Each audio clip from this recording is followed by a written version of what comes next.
सवाल ये है कि सुपर पावर अमेरिका हर स्टांस के साथ अपना स्टांस बदल रहा है। एक बयान, उसके अंदर का एक बयान और उसके अंदर फिर तीसरा बयान, और साथ ही साथ यूरेनियम एनरिचमेंट को लेकर जो कॉल है 10 शर्तें रख दी है। अभी तो ईरान रख रहा था, अब ट्रंप भी रख रहे हैं। तो ये शर्त रखे जाएंगे एक तरफ से, दूसरी तरफ से ये सीज फायर फिर टेम्परेरी ना कहा जाए तो क्या कहा जाए, और अगर ये डील है या डेडली अटैक है, ये सवाल अभी भी बन रखा है। तो आगे आने वाले समय में भविष्य में क्या हो सकता है? रितु नमस्कार। देखिए, ट्रम्प क्या कहते हैं, आज उन्होंने क्या कहा, कल उन्होंने क्या कहा था और कल वो क्या कहेंगे, इसमें तो कोई इसका कोई समाधान नहीं, क्योंकि ये परस्पर कॉन्ट्राडिक्टरी होते हैं और उस पर किसी भी तरह का एक कंक्लूजन निकालना ये हम लोगों के बूते से बाहर है। अब बात आती है कि जहाँ पे अभी वार्ता रुकी हुई, जैसे आपने ओपनिंग शुरू की थी कि जिस दिन ये सीज फायर जो है 22 तारीख को ख़त्म हो जाएगा, उसके बाद क्या होगा। तो ये तो एक बड़ा सवाल है, लेकिन इस 20 दिन के अंदर में भी जो एक चोक लगाया हुआ है, जो एक चोक ईरान ने लगाया हुआ है, दूसरा चोक अमेरिका ने लगाया हुआ है गल्फ ऑफ हॉर्मुज पे, तो इसका इसका अंजाम क्या होगा, ये भी एक बड़ा सवाल है। क्योंकि कल जो पीट हेगसेथ की जिस बयान को आप दिखा रहे थे, वो कल उन्होंने एक मीडिया ब्रीफिंग थी, उसमें उन्होंने कही थी, और उसी में बड़े अलग अलग तरह के बयान आए थे। अमेरिका के जो जो जो वहाँ पे सेंट्रल कमांड के हेड थे, उन्होंने ये भी कहा था कि ये जो हमने चोक लगाया हुआ है ये एब्सोल्यूट है, मतलब कोई आ जा नहीं रहा है। लेकिन अमेरिका के ही माध्यम से और भी कुछ जो इंडिपेंडेंट एजेंसी है उसके माध्यम से हमें ये भी पता है कि कुछ देश के शिप्स जो हैं वो आ जा रहे हैं, फ्रीली शायद ना आ जा रहे हों, लेकिन वो आ जा रहे हैं। ये जो उन्होंने चोक लगाया हुआ है ये एब्सोल्यूट नहीं है। पर ये क्या फिर वर्चस्व की लड़ाई नहीं होगी जहाँ सर, सिर्फ और सिर्फ अपने वर्चस्व को बचाने के लिए, दुनिया को दिखाने के लिए कि सुपर पावर अभी भी उतना ही प्रबल और उतना ही दमखम के साथ मौजूद है, एक ऐसा पावर है जो दुनिया को डिक्टेट कर सके, क्या यही दिखाने का प्रयास है डोनाल्ड ट्रंप द्वारा? बिल्कुल बिल्कुल, इसमें कोई दो राय नहीं है। जिसकी लाठी उसकी भैंस। देखिए, न तो डोनाल्ड ट्रंप, अमेरिका, और न ही ईरान, दोनों में से कोई भी यूएन क्लॉज का सिग्नेटरी नहीं है, याद रखिए। और फिर भी दोनों जो हैं स्ट्रेट ऑफ हॉर्मुज पे अपना अपना कानून लगा रहे हैं, अपना अधिकार, अपना आधिपत्य, अधिकार तो नहीं कहूंगा मैं, अपना आधिपत्य साबित करने की कोशिश कर रहे हैं। ईरान का टू सम एक्सटेंट बनता भी है, क्योंकि उसका इंटरनल वाटर और उसका टेरिटोरियल वाटर दोनों स्ट्रेट ऑफ हॉर्मुज में है, तो इसीलिए कोई उसको डिनाई नहीं कर सकता है। एक कुछ ऐसे कानूनी प्रावधान हैं जिसके अंदर की वो ट्रांजिट जो होता है, पैसेज, वो मिलता है। तो उसको अगर छोड़ दिए तो ईरान का एक हक बनता है, लेकिन अमेरिका का अपने देश से दसियों हजार माइल्स दूर, यहाँ तो स्ट्रेट फॉरवर्ड उसका स्टैंड है ही नहीं, उसका कोई स्टैंड नहीं है, उसका कोई वहाँ पे लीगल राइट्स नहीं है, लेकिन फिर भी वो दादागिरी कर रहा है। तो देखिए, आज के दिन में बात तो वही है कि मैंने कहा जिसकी लाठी उसकी भैंस, यहाँ पे अमेरिका भी वही कर रहा है, और जिसका पछतावा बाद में सबों को होगा। अमेरिका ये और भी जगह में कर रहा है, ये सिर्फ स्टेट ऑफ हॉर्मुज में नहीं। पिछले लगभग 2-2.5 महीने से उसने क्यूबा सर समय समय पर स्टांस और नीड्स जो है वो बदली है। डील्स में हमने देखा है कि पहली दफा जो डील रखी गई थी उसको क्लियरली नाम दिया गया था न्यूक्लियर प्रोग्राम अबॉलिशन। अब उसके बाद सीधे सीधे आगे बढ़ते हुए 2 स्टांस आगे लिए, यूरेनियम एनरिचमेंट ला दिया गया, रजीम चेंज ला दिया गया। उसके बाद अब हम हॉर्मुज पर टिक गए। हॉर्मुज के बाद अब हम देखते हैं एक एक स्टांस, धमकियां, और इसे एक दूसरी तस्वीर से, दूसरे एंगल से बदलने का प्रयास भी किया जा रहा है। ये साख बचाने की ओर भी अग्रसर कदम बताया जा रहा है। स्वतंत्र कुमार जी हमारे साथ कनेक्ट है। स्वतंत्र जी, ये सवाल मेरा आपसे है, ये अग्नि परीक्षा है क्या डोनाल्ड ट्रंप की? मिड टर्म इलेक्शन आ रहे हैं, उससे पहले ये हम देख रहे हैं ईरान के जंग में फंस चुके हैं। पहले जो हुआ, जब से वो इस दफा सत्ता में आए तब से हम देख रहे हैं कि जितनी दफा उन्होंने ये प्रयास किए अलग अलग देशों में, चाहे वेनेजुएला हो, क्यूबा हो, ग्रीनलैंड हो, जहां जहां इन्वेड करने का प्रयास किया वहां वहां पर उन्होंने सफलता हासिल की है। लेकिन ईरान में कुछ ऐसा बिगड़ गया या बड़ा खेल हो गया जिसकी वजह से अब डोनाल्ड ट्रंप की कुर्सी खतरे में? जी ऋतु जी, बिल्कुल ऐसा ही है। देखिए, उन्होंने, मुझे लगता है कि जो असेसमेंट किया था इस सारे सिचुएशन का, वो सही नहीं किया था। उनका असेसमेंट गड़बड़ हो गया। उन्होंने ये सोचा था कि जब वो ईरान पे जाके बम्बार्डमेंट करेंगे तो 2-4 दिन में उसकी कमर टूट जाएगी और वो सरेंडर कर देगा। लेकिन पिछले 40 साल से जो कंट्री तैयारी कर रहा था, वो इतनी आसानी से सरेंडर करने वाला तो था नहीं। तो इसीलिए जो उनके इनिशियल ऑब्जेक्टिव्स थे, आप देखिए जो उनके शुरुआती ऑब्जेक्टिव्स थे वो क्या थे। एक तो सारे के सारे न्यूक्लियर प्रोग्राम को बंद करना ईरान के, दूसरा उसके मिसाइल प्रोग्राम को बंद करना, तीसरा रिजीम बदलना। रिजीम वो नहीं बदल पाए, मिसाइल्स खत्म नहीं हुई और न्यूक्लियर प्रोग्राम पे कोई सहमति बनती दिख नहीं रही है। तो जितने भी ऑब्जेक्टिव्स थे उनके, वो पूरे नहीं हुए। तो इवेंचुअली वो कहाँ पे पहुंच गए? हॉर्मूज पे, कि भाई हॉर्मूज को हम खुलवाएंगे। हॉर्मूज तो पहले से खुला हुआ था, भाई आप क्या खुलवाओगे? ये तो ऐसी बात हो गई कि आपने कुछ नहीं हासिल कर पाए तो चलिए यही सही। बट सिचुएशन ये है कि डोनाल्ड ट्रंप साहब की जो अप्रूवल रेटिंग्स हैं अपने कंट्री में, वो लगातार गिर रही हैं। और आप देखिए हुआ क्या है पिछले दिनों में, ऑयल की तेजी से इन्फ्लेशन आ गया है अमेरिका में, 2.8% से 3.1% हो गया। और अब जब आपने इस पब्लिक पॉइंट अभी पे टच भी, कर ही दिया है तो सवाल मेरा इसी पर आपसे है। आपने कहा कि हॉर्मूज जी तो जी खुला हुआ है, आप क्या खुलवाने की कोशिश कर रहे हैं? ये तो बनता है कि आखिर भारत के जहाज़ों, चीन के जहाज़ों गुजर ही रहे हैं, रोका तो सिर्फ अमेरिका इजराइल के जहाज़ों को है। तो ये आपकी प्रतिबंध है जो आप दुनिया को थोप रहे हैं और ये दुनिया को एक प्रोपेगेंडा दिखा रहे हैं। एग्जैक्टली एग्जैक्टली एक्चुअली अभी तो right now the situation Trump साहब की ये है कि वो इस सिचुएशन से बाहर निकलना चाह रहे हैं, भागना चाह रहे हैं। बट वो, उन्हें तरीका नहीं मिल रहा कि निकले कैसे यहाँ से। समस्या ये बन गई है। तो देखिए, घर में समस्या जो है वो बहुत बड़ी है, क्योंकि अमेरिकन को इन्फ्लेशन पसंद नहीं है। मैं उसी पॉइंट पे वापस आ रहा हूँ जहां से मैं चल रहा था, कंटिन्यू करते हुए। अमेरिकन को इन्फ्लेशन बिल्कुल पसंद नहीं है और वो ऐसे प्रेसिडेंट्स को पसंद नहीं करते जिनके कार्यकाल में इन्फ्लेशन आ जाए। ट्रंप साहब इस सारी व्यवस्था से पहले ये प्रयास कर रहे थे कि फेड को वो कहें कि रेट कट्स कर दीजिए। अब रेट्स कट करने की बात चल रही थी, कर्ज सस्ता करने की बात चल रही थी। अब इन्फ्लेशन आ जाएगा तो कर्जे को महंगा करना पड़ेगा।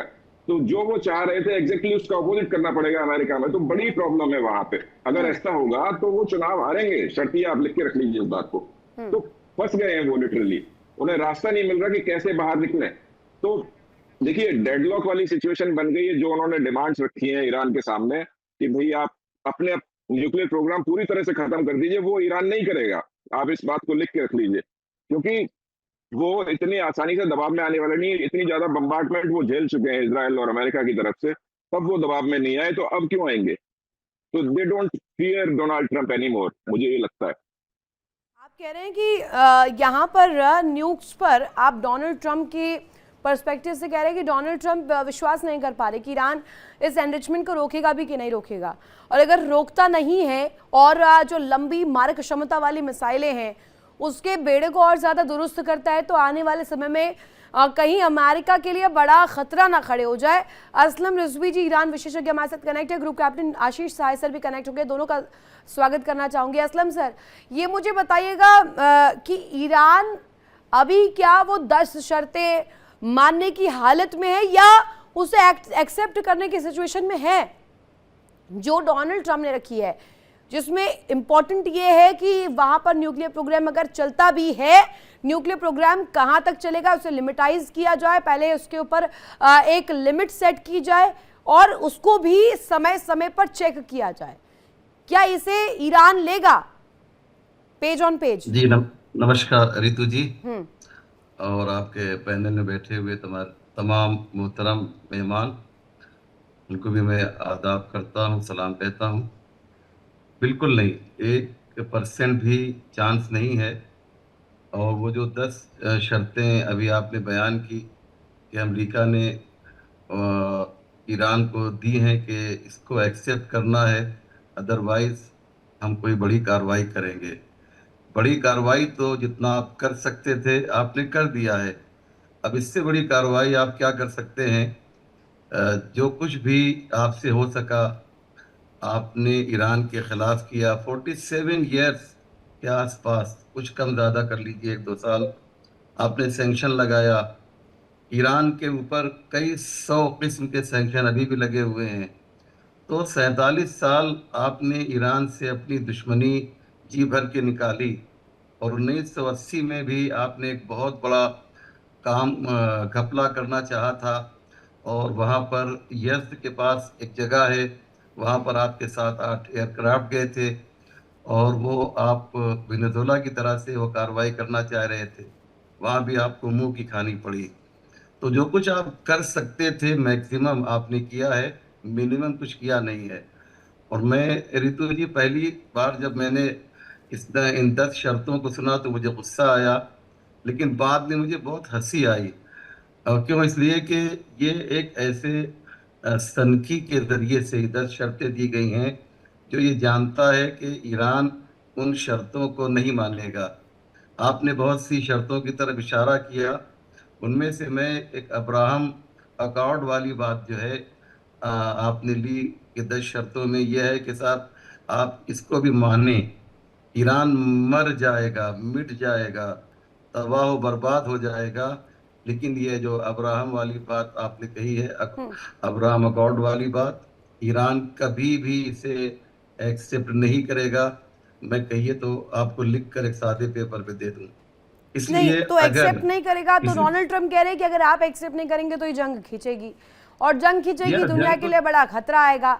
अब ये फिर मध्यस्थ वाली स्थिति बनेगी ही नहीं, अब ये टेम्पररी सीजफायर ऐसा ही रहेगा, और बैक टू बैक चैनल्स पर आप बातचीत करते रहिए, एक पेज पर तो आना पड़ेगा ना रिजवी साहब। ईरान ने कभी नहीं कहा कि हमें सीज फायर की जरूरत है। अमेरिका कह रहा है ना कि हमको सीज फायर चाहिए। ईरान तो कह रहा है कि जब ना तक उनका बयान अमेरिका आया को है रिजवी साहब, उनका बयान आया है डोनाल्ड ट्रम्प का, वो कह रहे हैं कि ईरान घुटने टेकने के लिए तैयार है, ईरान रेडी है, ईरान चाहता है कि इस पे बात हो जाए। वो तो कह रहे थे, कितनी हंसी की बात है कि ईरान का जो सुप्रीम लीडर है मैं उसको चुनूंगा। आपने इसको भी सुना होगा। ये वाकई एक जोक है, और एक जोकर है जो पूरी दुनिया को जो हंसा रहा है। बहरहाल बहुत से लोगों के इस वक्त मूड अच्छे नहीं हैं, तो इस तरह के जोक सुनकर उनके मूड फ्रेश हो जाते होंगे। मैं इतना ही कहूँगा। मैं आपको बता दूं कि ये जो शर्तें हैं ईरान मानने के लिए तैयार नहीं है। पूरे ईरान में इस वक्त जोशो खरोश है। कल मेरे पास वाया टर्की ईरान की एक डेलीगेशन आया था, मेरे घर पे भी आया था। तो मैंने उनसे यही सवाल किया कि ईरान की क्या हालत है और जंग के बारे में ईरानी क्या सोचते हैं। तो उन्होंने कहा कि पूरे ईरानी इस वक्त ये चाहते हैं कि जंग में सीज फायर ना हो, क्योंकि एक बार ठीक से मार खा लेना बेहतर है बार बार मार खाने से। और इस मर्तबा हम मार भी रहे हैं और मार भी खा रहे हैं। इसलिए ज़रूरी यह है कि सीज फायर को अपनी शर्तों से ईरान बनवाए। मुझे पूरा यकीन है कि एक दिन अमेरिका जो है ज़रूर ईरान की शर्तों को मानेगा। और मेरा जो ज़ाती नज़रिया है वो ये है कि कुछ ईरान को देना पड़ेगा, तब ईरान अमेरिका से बहुत कुछ ठीक है। उसे हासिल एक करना सवाल, होगा। आप कह रहे हैं एक्सेप्ट नहीं करेगा, आप कह रहे हैं एक पेज पर नहीं आएगा, ईरान इसे कभी एक्सेप्ट नहीं करने वाला कि आप आइए एक टीम बनाइए और एक टीम जाके इंस्पेक्ट करे कि वहाँ पर यूरेनियम एनरिचमेंट कितने स्तर तक चल रहा है, या चल भी रहा है, नहीं चल रहा है, या न्यूक्स बन रहे हैं। सहाय सर मुझे ये बताइएगा, मैं भी डिटेल्स निकाल रही थी कि यूरेनियम की जो नीड्स है रोज़मर्रा की ज़िंदगी में अगर देखा जाए तो वो कहाँ पर होता है और कितना होता है। इसमें मैंने जो डिटेल्स निकाली उसमें ये आता है कि primary everyday use electricity generation के लिए होता है, इलेक्ट्रिसिटी पैदा करने के लिए, मेडिसिन एंड हेल्थ के लिए, एग्रीकल्चर फूड सेफ्टी के लिए, इंडस्ट्रियल एंड साइंटिफिक एप्लीकेशंस के लिए। और हिस्ट्री में हमने देखा है कि अगर ये इससे इतर कोई यूरेनियम संवर्धन कर रहा है वो न्यूक्स के लिए डायरेक्टली और इनडायरेक्टली मैसेज देता है। पाकिस्तान ने भी यही जो छलावा है वो दिया था। अब साहिर सर अगर मैं गलत हूँ तो मुझे प्लीज़ करेक्ट कीजिएगा, लेकिन क्या ईरान की भी ये कोशिश, चाहे वो यूरेनियम एनरिचमेंट पर ना करने की, कि वो इस बात से एग्री करते हैं कि संवर्धन रुकना चाहिए, क्या ये ही सबसे बड़ी कड़ी है और ईरान भी क्या इसमें गलत नहीं है? फिर रितु, कई बार I run short of words. Obama period में ईरान ने ये शर्तें ब्लैक एंड व्हाइट में मान ली थी। दो मेजर, आपके दर्शकों के लिए, मैं यूरेनियम एक्सपर्ट नहीं हूं, और मैं जनरली गूगल एआई से दूर रहता हूँ। कंसेप्ट लेवल पे एक बता रहा हूँ कि उन्होंने ये माना था कि हम 10,000 किलोग्राम यूरेनियम डी इनरिच करके और सब हटा देंगे और 300 किलो रखेंगे, और दूसरा एनरिचमेंट हम 3 से 5% से ज्यादा नहीं करेंगे। ये उन्होंने ओबामा को प्रॉमिस किया था। They are a signatory to NPT. उसके बाद ट्रंप साहब 18 में इसको कॉल ऑफ कर देते हैं और अब वापस से उसी तरह की डिमांड्स रखते हैं। तो ये मतलब शेर बेवकूफी कहेंगे आप इसको। ट्रंप को बोल्डली बोलना चाहिए कि उनका मिशन था ऑयल कंट्रोल और ईरान को तबाह करना। सिंपल रखते हैं अपनी बातों को कि हमें ऑयल कंट्रोल चाहिए और ईरान को तबाह करना जी, क्योंकि आइडियोलॉजिकली वो जो कुछ भी कर रहे हैं दुनिया में उससे हम सहमत नहीं है, जो कि अमेरिका की लॉन्ग टर्म पॉलिसी रही है। इस बार एक अचीवमेंट क्या हुई है तो कि पहली बार इजराइल, जो कि अकेला मुद्दा था गल्फ कंट्रीज को एकमत रखने का, उस पे इन्होंने गल्फ कंट्रीज की एकमत तोड़ी है, जो कि इन्होंने पहले 2020 में, जैसा कि रिद्धि साहब अभी जिक्र कर रहे थे अब्राहम कॉन्ट्रैक्ट का। अब्राहम क्यों? रिद्धि साहब को अच्छे से पता होगा, आपके दर्शकों के लिए भी बता देता हूं। क्योंकि क्रिश्चियनिटी, ज्यूज और इस्लाम तीनों अब्राहम से ओरिजिनेट किए। तो एक किसी बढ़िया थिंक टैंक के लीडर ने ये फ्लोट किया कि इनको यूनाइट करने के लिए एक अब्राहम अकॉर्ड करते हैं। फिर इनको पता चलेगा कि तीनों जब एक ही से निकले हैं तो आपस में एक दूसरे को मिटा देंगे, इनको दुनिया से खत्म कर देंगे। कुछ अच्छी सोच आएगी कि क्रिश्चियनिटी, ज्यूज और इस्लाम एक ही पॉइंट से ओरिजिन किए। लेकिन ईरान ने नहीं माना, क्योंकि उनकी एक रेडिकलाइज्ड फिलॉसफी थी खमैनी साहब की। ईरान का मतलब, मैं अभी खमैनी साहब का जिक्र कर रहा हूँ। ईरान में दोनों तरह के लोग हैं, लिबरल्स भी हैं, फॉरवर्ड लुकिंग भी हैं और इवॉल्व्ड भी हैं, रेडिकलाइज्ड भी हैं। देखिए इंडिया डेली 24/7 अब आपकी स्मार्ट टीवी पर। इंडिया डेली मौजूद है सभी डिजिटल प्लेटफॉर्म पर लाइव और लगातार। इंडिया डेली 24/7 हर दिन राष्ट्र को समर्पित।